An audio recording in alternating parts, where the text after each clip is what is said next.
And it's largely because they're trying to keep distance from the narcissistic sibling who still has almost brainwashed the parents and has often taken all the money and everything. I mean, it gets really, really dark. How to interact with a narcissist, even if it is your sibling at events or whatnot. Is there anything the parents in this scenario could do to talk to that narcissistic sibling that could ease the waters a bit? If other family members get involved, where it gets tricky is anytime you try to intervene with a narcissist. They're going to defend, they're going to deflect, they're going to rationalize, they're going to use all the usual narcissistic tricks. So the parents may not have any more power in that, as it were, than anybody else would. What a parent should do is be able to hear with open ears, open mind, open heart, the experiences that the sibling is experiencing, who is being harmed by the narcissistic sibling. Right. Don't invalidate their experience. Don't gaslight them by saying this isn't really happening. You're being too sensitive. Hear them out and then work with your child to figure out how can you at least maintain a healthy relationship with your child.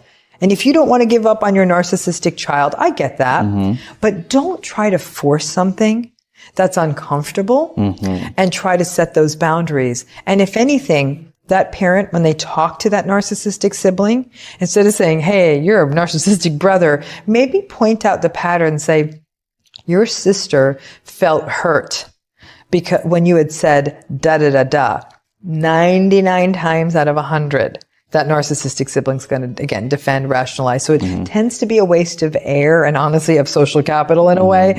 But I think that's the only way it can happen. But I think a narcissistic parent really has to be cautioned.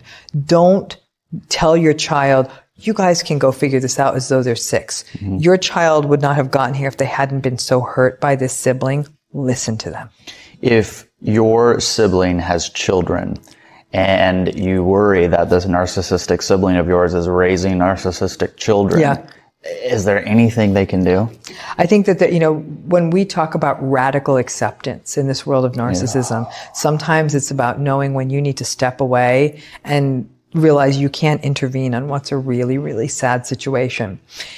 If you occasionally have contact with those kids, your nieces, nephews, you can certainly model healthy behavior, empathy, reciprocity. But I got to be honest with you, if you're only seeing these nieces and nephews a few times a year and they're with their parents' narcissism the rest of the time, this train is going to run into the wall and you can't stop it. And that's where in families you see a lot of fallout. How do you talk to your own children about an uncle or aunt that is narcissistic, or if you have made the decision to leave?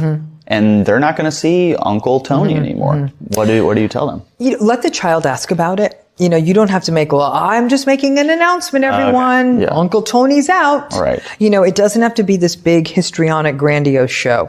If the kids say, how come we're not seeing Uncle Tony at Thanksgiving? You want to give them an age-appropriate explanation, and one that does not denigrate or insult Uncle Tony, because that's not healthy behavior to model for your children, but to really say, you know what, I think that at this time, Uncle Tony has, other people and other ways to spend his time. And, right now that they're a little busy this year. And so we may not be able to get together. If they're people they were accustomed to seeing on a regular basis